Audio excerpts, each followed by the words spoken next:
All right. Good morning, everyone. Welcome to another edition of WIOA Academy training.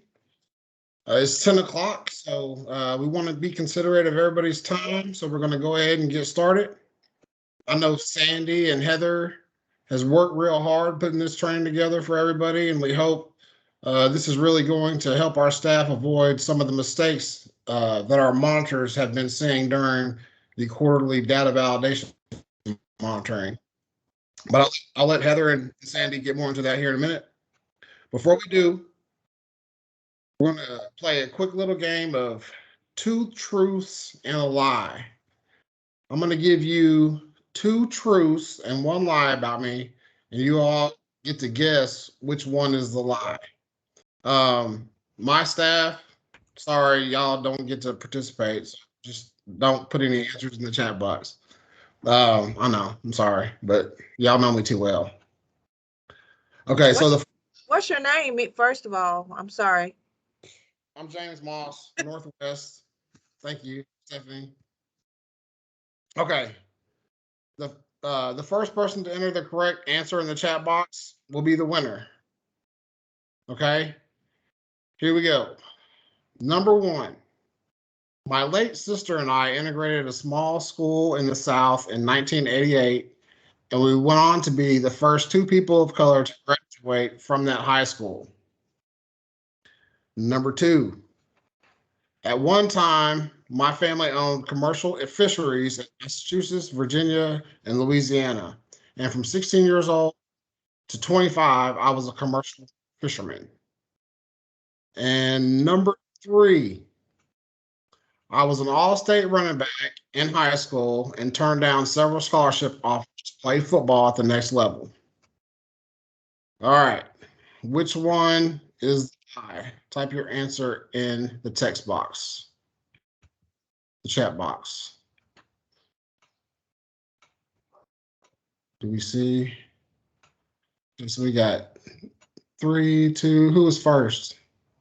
Let's see. Who's the first right answer? Chiquita Alexander. Number one is true. Chiquita, she wins. Sorry, Chiquita. You don't win it. What was the truth? Wait a minute. Let me go back and look at this again. I missed one.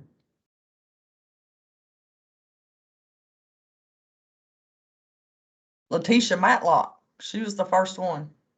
Okay, so number two is the lie. So, all right. Thanks for playing. I'm turning it over to Heather. Okay, well, I'm going to apologize. Lori White was the first one to guess number two was a lie. The other one said number two was true. That's my bad. Okay. Good morning, everybody.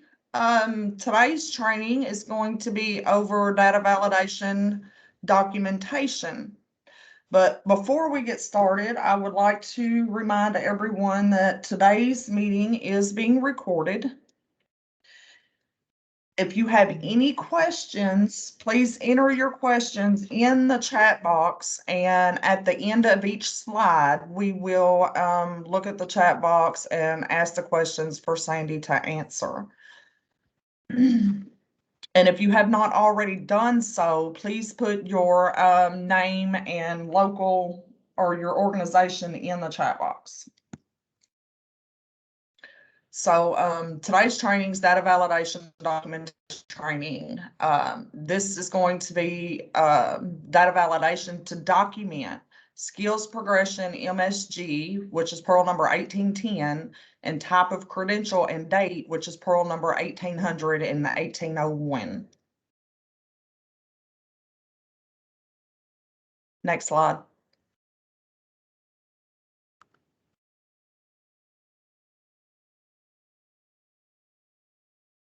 There will also be some information that is not documentation related. It will be, I got a chat box in my way. Okay. It will be about entering MSGs into AJL. I have learned a lot with Sandy doing this PowerPoint, so I really suggest that you guys pay attention. If there's something you don't understand or something that you have a question about, please put it in your chat box for your questions and to be answered. Sandy is now taking this over and training is beginning. Okay, well, I'm ready. One thing I wanted to mention before I start, this is not data validation 101. I'm not starting from the beginning of how you validate or giving information about that. So if you're a new employee, follow along as best you can. And there will be, we're going to request that your supervisors give training at each office to go over everything in here. So hopefully you won't get lost if you're new and haven't done this before. Okay. The purpose of this training is to answer questions about documenting two different elements of the Pearl. One of them is skills progression, and the other is credential type and the date of the credential. It's not a training on performance measures. It's not intended to be. We're not going to discuss how you attain a measure or the workings of the performance measures. That's not part of what this is. It's pretty much only about documentation. Now, I have learned that there are some staff who assume that the only document that you can use is a credential. And that would be for skills progression and type of credential. That the only thing that there is available is a credential such as a license or a diploma. And that is not true. There are other types of documentation that can be used for these two elements. Now I've got the definition of skills progression. We're going to start with that. It's basically two parts. The first part that skills progression is it is the most recent date that the participant passed an exam. And they have to pass that exam successfully. They can't fail it. That exam has to be for a particular occupation. Now, the second part of the definition of skills progression is about progress in attaining skills. And that would be shown by an exam. So an exam taken and passed would show if a person is attaining the skills, occupational and technical skills that they're learning in the class.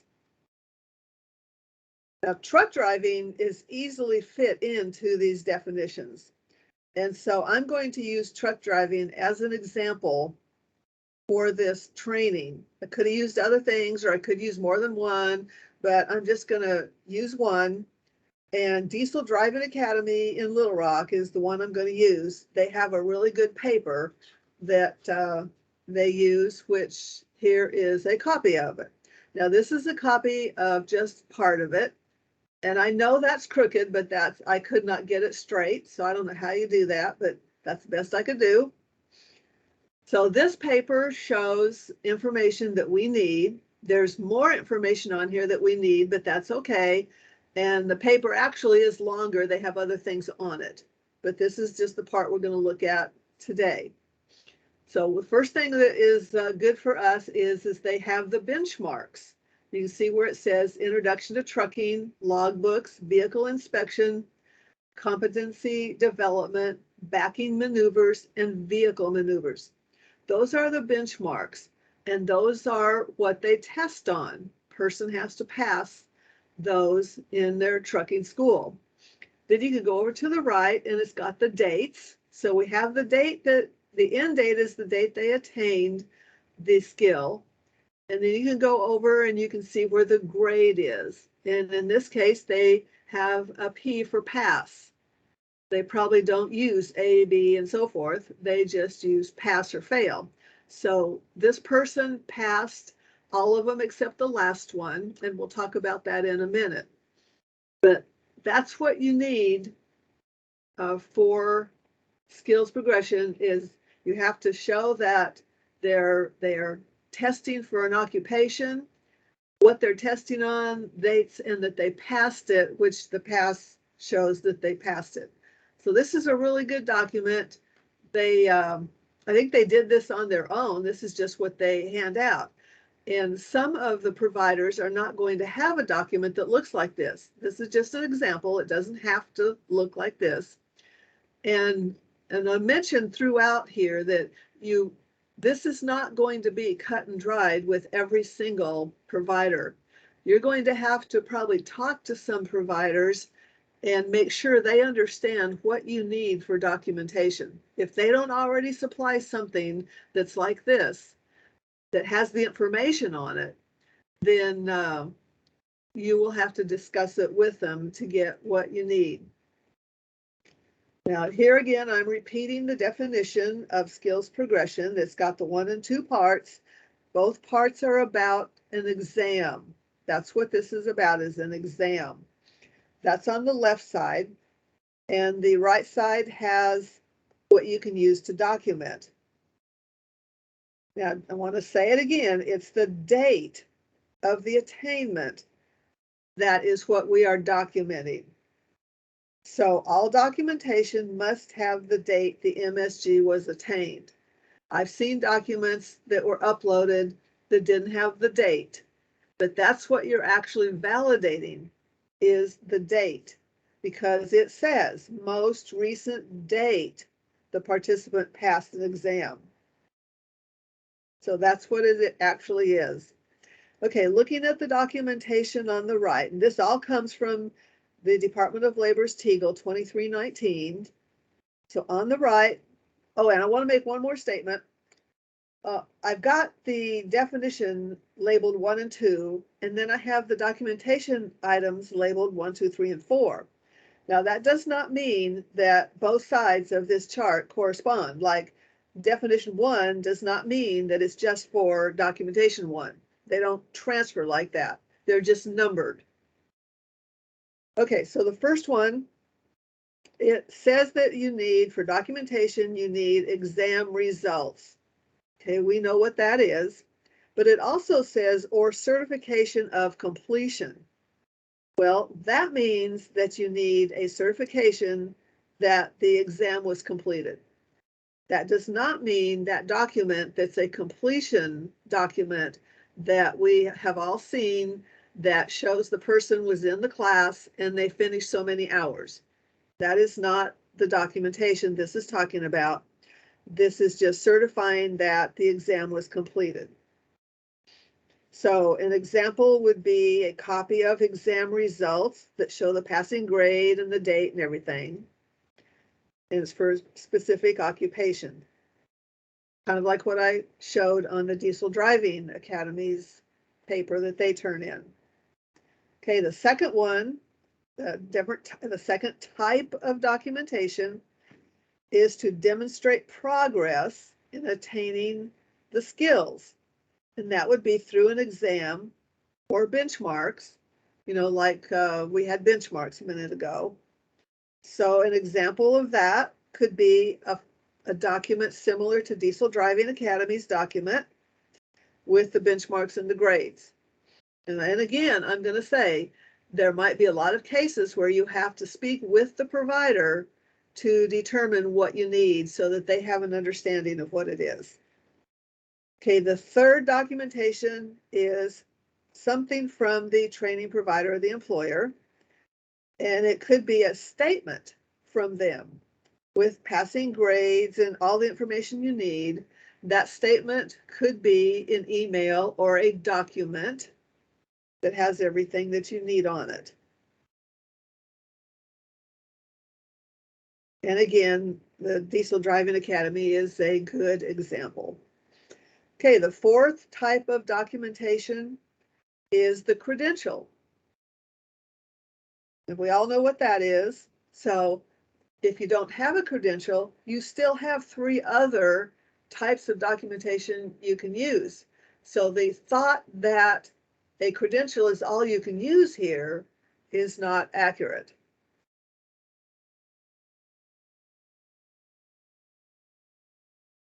Now, I've kind of repeated several things I've repeated just in little different ways. And again, there are 4 types of documentation. Remember that it is not the type of document, it is the date that the MSG is being validated. So that date has to be on the document, and it must agree with the attainment date in AJL. So they have to be the same. And again, I just want to point out, credential is not the only type of documentation. You have 3 others to pick from.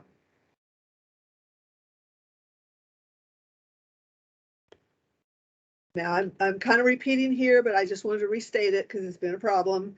This is about the completion document that participants receive when they finish a class and they complete a number of hours. That's not what it means. We are to get documentation that the exam was completed. So I'm just restating it here. And then the next little paragraph is something I have said 2 or 3 times. You just have to discuss it with the provider as to what type of document they're going to offer for you, and which could be an email and so forth with all the information on it.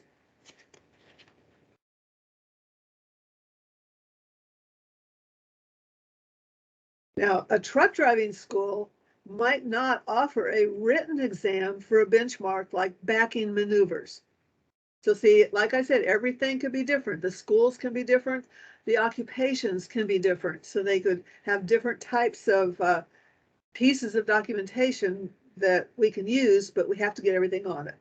Like backing maneuvers for truck driving, that might be a physical exam. Maybe the student has to go out in the parking lot and show how they can do backing maneuvers, but there may not be a written exam, but that's the exam, you know, showing how to do it.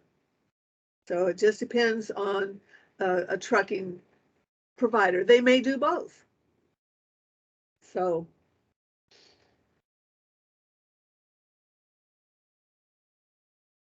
now, Pearl number 1332, which is participated in post-secondary education during program participation. That one is for adults, dislocated workers, youth, and the grants.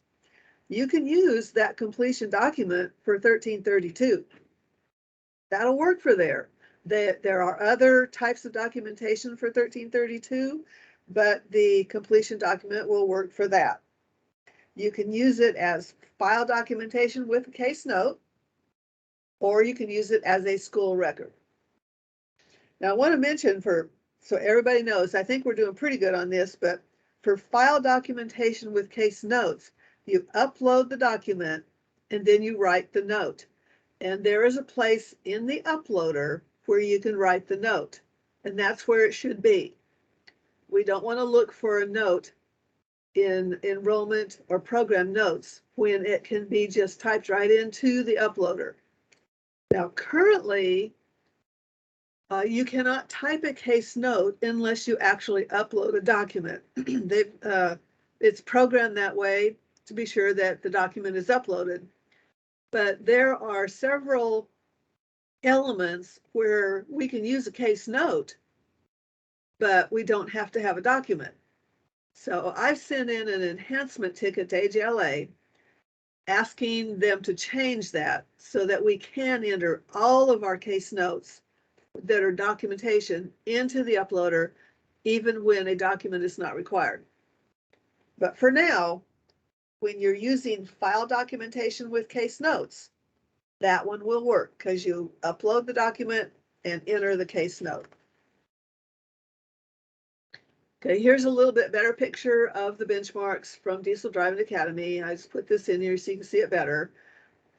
You know, those are the 6 that they have with the dates and the grades.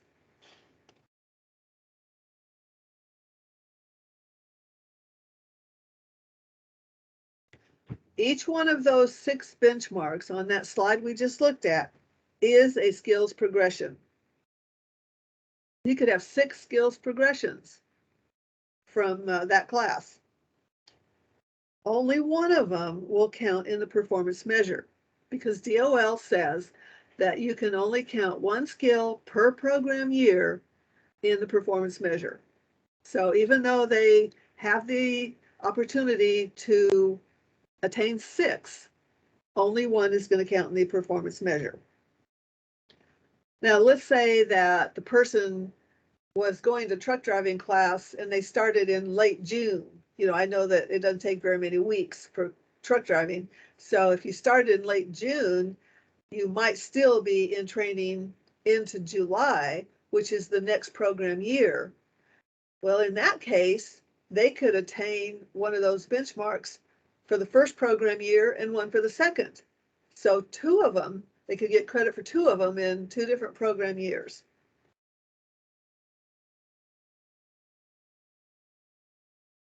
Now, I mentioned that one of the grades for vehicle maneuvers was a W.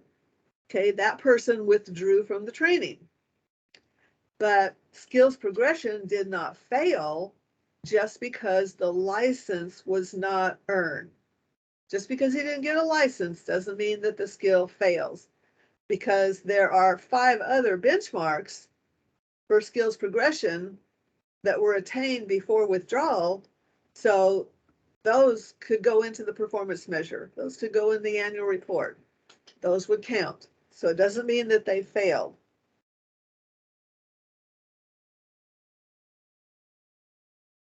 For most high school students, skills progression is not going to apply because they are taking general education classes. They just don't fit the definition for skills progression. They're not passing exams for occupations.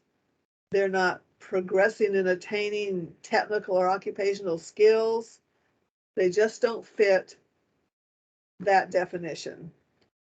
For them, transcript report card, the educational functioning level, those would be a little bit more appropriate for that group. Sandy, we have a question. Okay.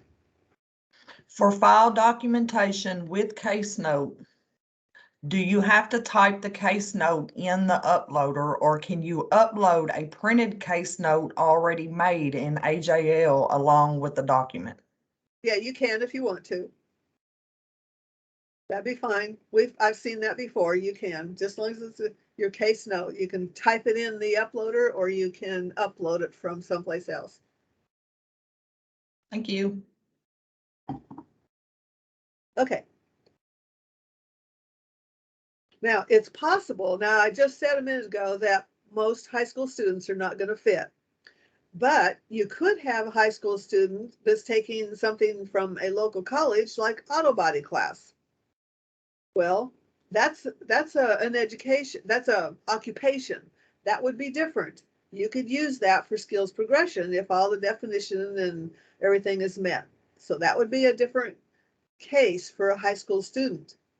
Now, all college students are not going to be in this skills progression because they might be just in general education classes. So you have to look and see what they're doing. GED does not fit the definition for skills progression. So somebody just taking GED, then that's not going to work. Now, I have a couple examples here of some other occupations like phlebotomy. That one does not require a license, but that doesn't mean they can't be in the skills progression MSG. They might have benchmarks or exams or however they run the class, something that shows they're attaining skills. I'm sure they have something there that they could earn. Even though they don't have a license, they can still be in the skills measure.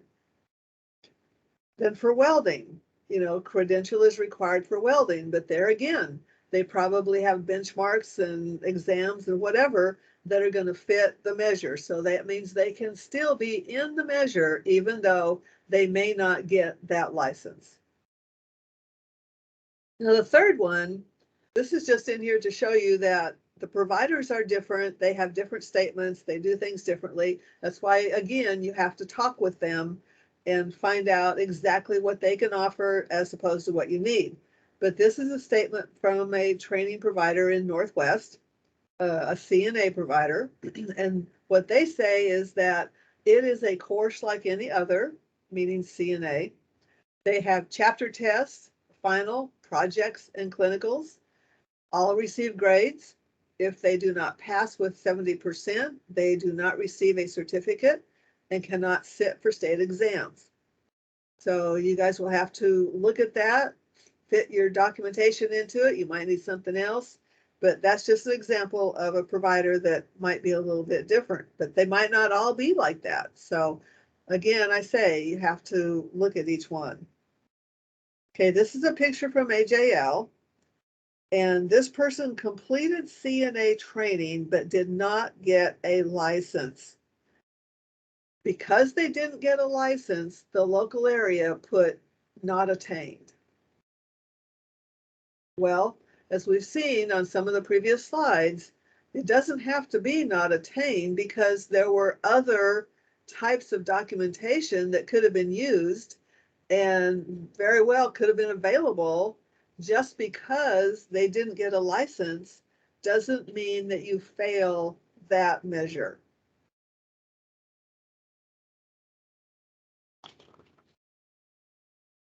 Now we're over to looking at the credential and the date. The type is the type of credential and the date. And again, this training is not how to attain the credential measure. That's not what we're doing. We're just talking about documentation. So I just wanted to say that up front. For these elements, the type of credential earned and the date of that credential are what you're documenting. Like a type of credential is like a high school diploma, GED, degree, or license. That's what the type is. A document, that's a completion document. So, and there's different names for them, like certification of completion, certificate of achievement, certificate of training. These are documents that usually state the number of hours the person sat in class. And again, that is not a credential, which we looked at in skills that can be used for that, but it also cannot be used for type of credential because it is not a credential. These are the 5 types of documentation that can be used for type of credential and date. There are 4 items to document other than a credential. So here again, we have more possibilities than just the credential. You might not even be able to get a credential, but you have other possibilities that you can use. Just the documentation has to contain the type of credential earned and the date. So the first one is data match, and I don't think anybody has used that one. Not entirely sure what it is. DOL, these are from DOL. They did not give us definitions of what some of this stuff is. I'm assuming that would be maybe you found it from another data source or something like that. I don't know if anybody will ever use it.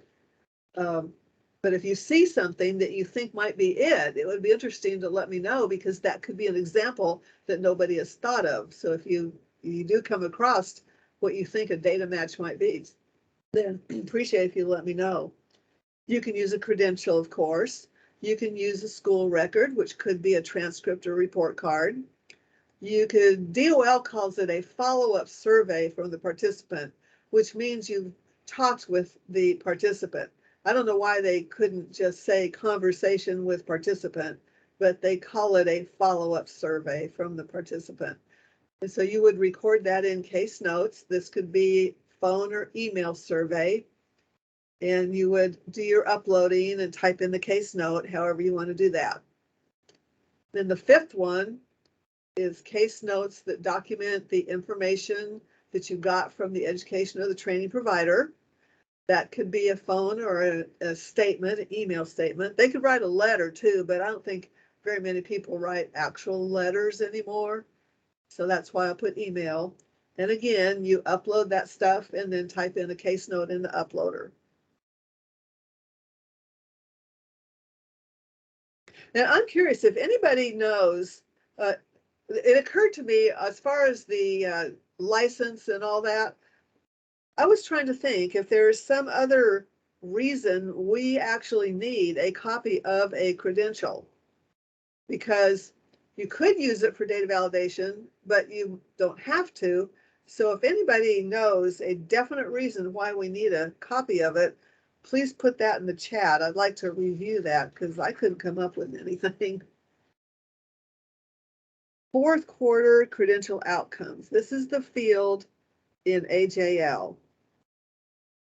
And there have been records in AJL where that completion document was entered in the fourth quarter outcomes. And what is chosen is occupational skills certificate. And I've seen that entered in there as the first credential because they would get that first. That's probably why it's the first one. And then they received a license. So the license is entered as the second credential. But here again, we can't use that completion document. So do not record that document in outcomes. Just because they got it, we don't want it in there because those fields, fields where you put your credential, those are reported to the Department of Labor on the Pearl. So if we're reporting that somebody got an occupational skills certificate and it was a completion document, then we are reporting incorrectly. So if you put it in there, it's going to be sent to DOL. So don't put those in there.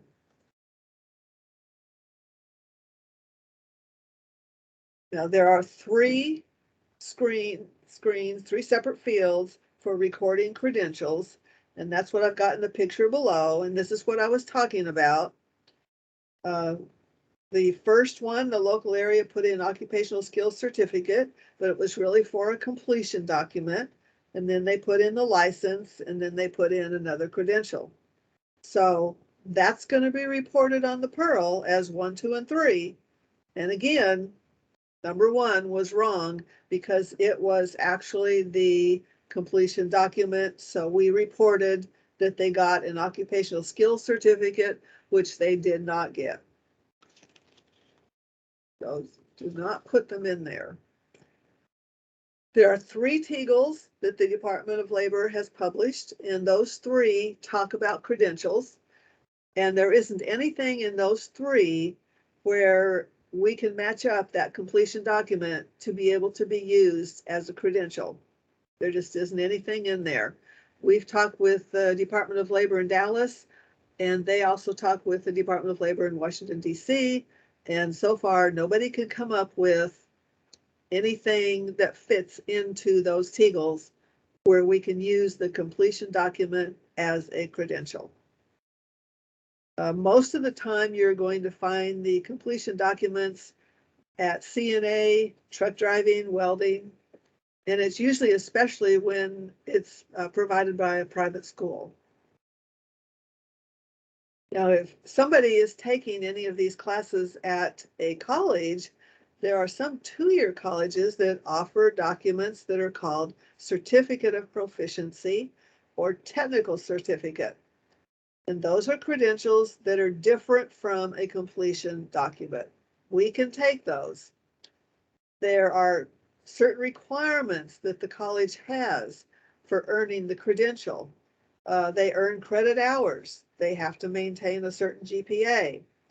Their curriculum is approved by the Higher Education Coordinating Board. And those credentials are not issued for just seat time in class. So it's a different kind of a credential, and we can use those. Now, the next information is not so much documenting as it is extra information that I added in because I felt it was necessary. First one is all in-school youth must have an MSG. They're all supposed to be in the measurable skills gains performance measure. This includes all kids in high school. Everybody in high school is supposed to be in there.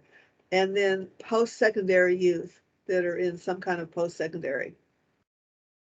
So you have to set the MSG for all of the in-school youth. Now for high school youth, on the S&T, you add in this service that's called Instruction Leading to Secondary School Completion.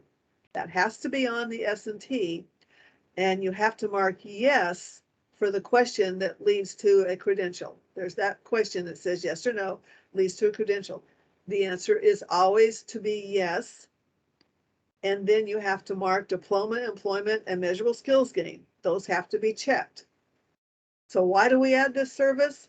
Okay, first off, to be in the measurable skills gain, you have to be in training. Well, high school youth is not really considered to be in training. So if we didn't do anything, then they would not go into the measurable skills gains because they are not in training. But the Department of Labor came around and they said that all high school youth must be in this measure, and that they consider that high school leads to a deployment, it leads to employment. Part of the definition for measurable skills gains overall is that it leads to employment. And so DOL says that the diploma that you get from high school leads them to gain employment. So all high school youth are in the measure. They have to have that service on there because that service is marked as training in AJL. So that will put them in the measure, and then mark appropriately those other questions. So the question is that what if I don't set any MSGs at all? Will that keep the person out of the performance measure? Well, the answer is, let me, hold on. Is that, will the person be in the, yes, they will be in the performance measure if no MSGs are set, because they will be in the denominator. To be in the denominator, the person has to have training on the S&T and those questions answered. So they will be in the denominator, even if you don't go to the MSG page in AJL to and not put anything in there. It won't matter. They're still going to be in there. Okay, how does the person get into the numerator? First off, they have to be in the denominator, and then they have to attain an MSG. Has to be entered in on the AJL page that they attained an MSG, and that will put them in the numerator, which is where we want them to be. Now, I know that some case managers, when they set an MSG during a program year, if that MSG is not attained during that program year, that you will close it out and then add a new one or another one of the same type for the next program year. Okay, the participant will be in the denominator for the initial program year, and then they will be in the measure, of course, for the next program year. Now, if the MSG was not closed at the end of that first year, but left open into the next year, the person is still going to be in the denominator for the first year, and then also for the second year, but you've eliminated a little bit of extra work. I can't see any reason why you have to close that MSG, that initial program year, and then have to re-enter it the second year. Now, if somebody can tell me a good reason, but there again, I guess it's just up to you if you want to do that. But I just wanted to say I don't see any reason for doing that. You just leave it open. They're going to be in the denominator either way. Now, there's been a little problem with opening two of the same measurable skills gains. And what I understand is that you can open up two during a program year, but one has to be closed. One has to be attained or not attained. And then you can open another one. Let's say that you had set the EFL during a program year and they don't attain. And then there's time during that program year to still work on the EFL, so you can open the second one during that program year, and hopefully they will then attain it with, you know, the extra work they're doing, and you will have it attained. Because if you didn't open that second one, then the first one that was not attained is what's going to go into your annual report. But if they do attain that second one, then you have an attainment, and they will be in the numerator for the program year.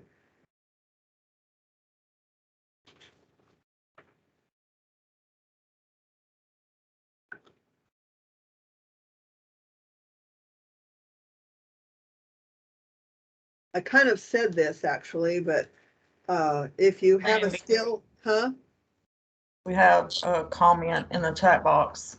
Okay, I have had problems that even after putting not attained, it will not allow a new one to open. okay, then I need to have that example. So if you have that happen, be sure to let me know, because I did a test and it worked okay. So let me know if you have, send me an email and let me know when you have that happen and the person's name and ID number. Anything else? No, ma'am, that's it. Okay. Okay, I've kind of said this, sometimes I jump ahead or repeat it just to have it in here. But of course, if you open a skill and you attain it, then, and you open another skill and you attain it, only one will be in the performance measure per program year. Both of them won't be in the performance measure. That's what DOL set it up. But both of them will go into the annual report, because what I'm talking about is two different skills here. So one will be used for performance and the other will be used as a count in a report that's at the bottom of the annual report. And here's a picture of it. This is, I know this is hard to see on paper, but that's the best I could get it. Basically, this is the bottom part of the annual report. And DOL counts the skills, but there's only one of each kind counted. Like if they attained 4 EFLs, it's just going to count 1 down here. But this is how they count each one. If you had 2 attainments in the same program year, one will go in the performance measure, and then they will be counted at the bottom. So it's good to put in all of the ones that they have to be sure that everything is counted. Now this question here was something that was happening earlier on in WIOA, but I put it in here in case somebody doesn't know the answer. In the beginning of WIOA, when we had this measure, you could have somebody be in training, which puts them in the measurable skills gain, and they might have completed that training during their initial program year, but they didn't exit. They continued on during the next program, but they didn't have training. But they were still counted that next year in the denominator of the MSG, which is really wrong because they weren't in training. But that's how DOL had their programming language, which they did not realize what they were doing. So that's been changed. You shouldn't find that anymore. That should have been fixed. Okay, this is a wrap up. I think Heather was going to go through the next couple slides. So Heather, I'll turn it over to you. Thank you, Sandy. That was great. There is one thing that I would like to remind everybody. Now, remember that all MSGs must be listed on either the IEP or the ISS. I just wanted to throw that out there right quick. So when you're entering data in AJL and documenting skills, progressions, and credentials, you do not record completion documents in AJL in the 4th quarter outcomes. Parole number 1800, 1801, 1802, 1803, 1804, and 1805. Do not record an attainment of a skills progression, MSG, Pearl number 1810 in AJL on the basis of completion documents. Do not upload completion documents in the AJL uploader for type of recognized credential or date. Again, Pearl 1800 through 1805. Do not upload completion documents in the AJL uploader for skills progression, MSG Pearl 1810. And we have some homework for everybody. Sandy strongly suggests that each person review this PowerPoint at least one time. This PowerPoint will be uploaded onto the easternworks.org website. So each of you can go on that website and look at the PowerPoint. Each local area must review this information with appropriate staff. The training today should not be the only training provided. I would suggest you use this, maybe even modify it to your area and provide training with your appropriate staff. Please begin using these guidelines immediately. Review current participant records in AJL and modify where possible. Liz, there's a question. They want to know, they'll have the PowerPoint, but will they have access to the recording? I can upload the PowerPoint, but I have to get the recording. Yeah, the recording we cannot send through email. So we will figure that out and try to put that on the same format that we use to put the PowerPoint. But that may take a little bit of figuring out on how to do before we are able to. Okay, thank you. Now, this is going to be get to know who you work with, your partners and all of that. So there is going to be a little game of who am I? It's going to be the fun fact for the end of the training, and we'll get this started. Does anybody have any questions over the training that Sandy just provided? All righty. So with the fun fact of the day, guess who was inducted into the National Baseball or Softball Hall of Fame? We're going to give you 3 options to pick from. Please put your answer in the chat. Was it the infamous Elroy Willoughby, who is the program operations chief? Okay, Ms. McWilliams, we will get to that here in just a second. Was it the fabulous Miss Beverly Lovett, the Assistant Deputy Director, Office of Employment Assistance? Or Chad Brown, the newly Arkansas Workforce Development Board Director? So out of them 3, who do you think was inducted into the National Softball or Baseball Hall of Fame? Aha, looks like Mr. Chad Brown is famous. Everybody, Mr. Chad Brown. Come on, y'all, give me some more. Oh, somebody picked somebody. Okay, now we got a couple for Beverly. Y'all really don't think Elroy? Okay, somebody finally chose Elroy. I was kind of feeling bad for him there for a second. We're going back to Chad. So far, it looks like Chad is the runner in this one right here. Let's see who it was. Miss Beverly Lovett. She is, okay. There was another slide where you had information, but I guess I don't have it. Huh. Yeah, it's gone. Yeah, I don't know where it went. So I'm going to do this by memory, you guys. Miss Beverly Lovett was inducted into the National Softball Hall of Fame. She was inducted into the Arkansas and Texas Hall of Fame. She was also, I do believe, the Black Women's Hall of Fame. She actually still does this for because she enjoys doing it. So, you know, Miss Beverly Lovett, to me, is awesome. Y'all ought to Google her and do some research on her. She's fabulous. Okay, so we have some questions. I have to get back to it.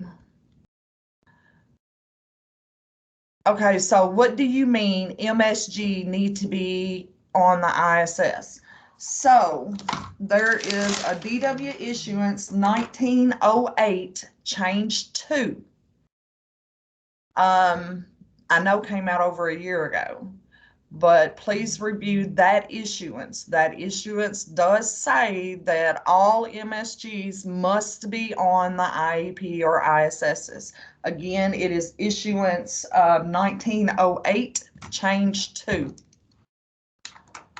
Let's see if there's any more questions. And Miss Claudia Griffin does have that in the chat box. Okay, so if a nursing student receives a bachelor's, then passes NCLEX, how do we enter it on the outcome screen? Well, that would be two credentials, wouldn't it? Yes, the bachelor's degree would be credential 1 and the license would be credential 2. Yeah, right. But she's referring back to PowerPoint slide 21.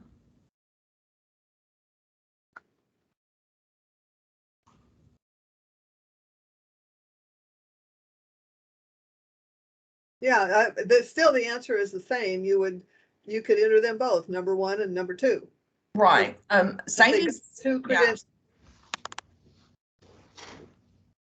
Okay, yes, they do have 2 credentials, and PowerPoint 21 says do not record completion documents in the outcome. A bachelor's and NCLEX license is not completion documents. That is correct.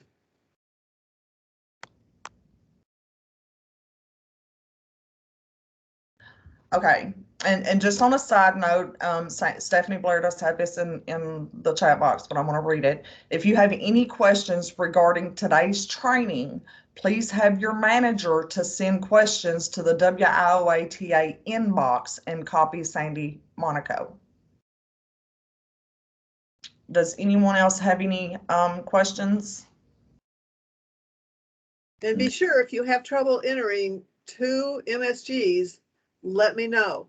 I want to see what's happening, because it should be okay.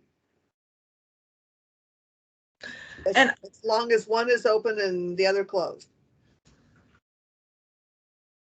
Yes. That concludes today's training.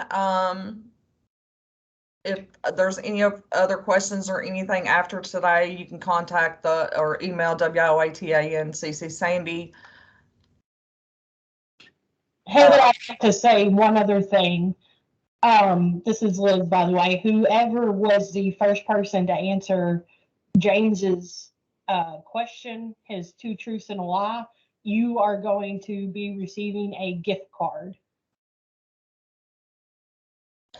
And we will be reviewing the chat box again to make sure that we do have the right winner before Liz announces it. So I know I said a couple of names, but I honestly forgot what his truth was.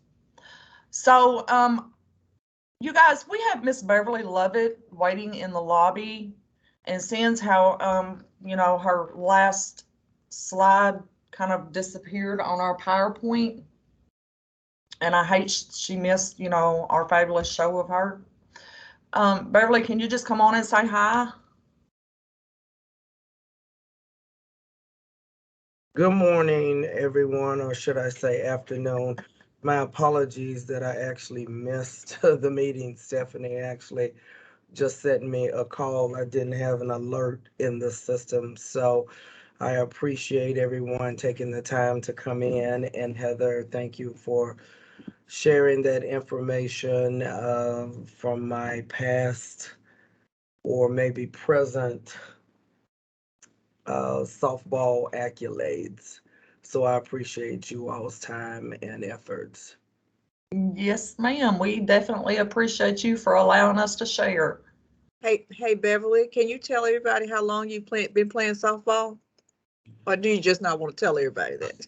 Oh, no, it doesn't bother me, Stephanie.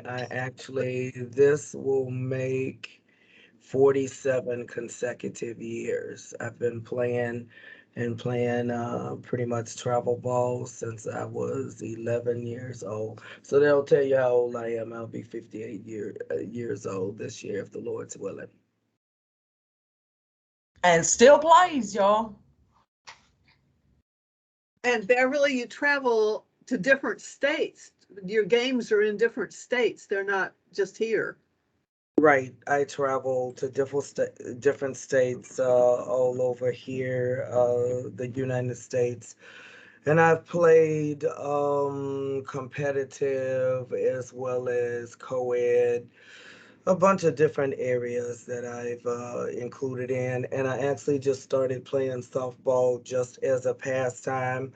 And then just decided that, hey, I might be able to be pretty good at that.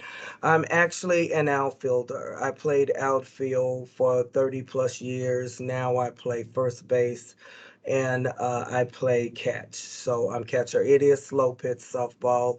We always say we're the players that actually have talent. When you play fast pitch is okay, but that's typically a pitcher and a shortstop and a first baseman's game and a few outfielders. But in softball, it's very competitive. We have 300 feet fences. It's two, three, maybe four of us that are actually players that actually can hit it out of the park. And again, it's just a lot of fun. Awesome. Thank you. You're welcome. You've got a lot of great comments in the chat, and we are glad we get to work with you on a daily basis. Thank you. The name of our team is Dream Girls with a Z. That's our 50 and over team. We actually have 50 and over. We have some players that are in their early 60s. We actually have some players that are like 67 years old. The average age on the team right now probably is about 58 or 59. I'm actually in the middle now. I used to be one of the babies on the team, but we've recruited some 50-year-olds so we can have less time or energy to be running after those balls out there in the outfield. And you guys, Beverly is actually in the running to be inducted into the Senior Softball Hall of Fame. So, she's not done. She's still going. Yeah, I'm still playing. I keep saying that this is my last year. This is my last year. It's been my last year when I actually retired competitively back in 1998.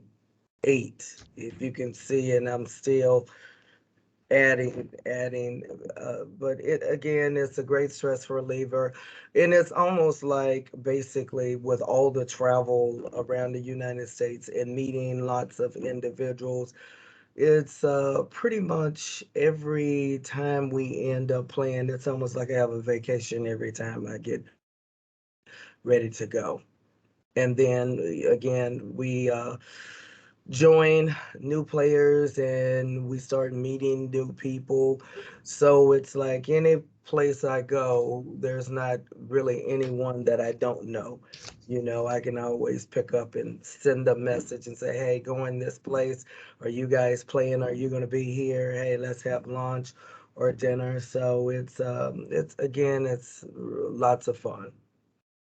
And I appreciate you all's wonderful comments. Thank you so much. Yes, ma'am. Thank you for joining and being a part of this training today. We really appreciate you. Again, today's training, if there are any questions, please email WOATA and CC Sandy. Have your managers to do that. The PowerPoint will be uploaded on easternworks.org, and Liz and the team will get together to try to figure out how to put the recording on there as well. Thank you guys, and enjoy the rest of y'all's day. Thanks, everyone. Awesome job, you guys. Thank you. Thank you.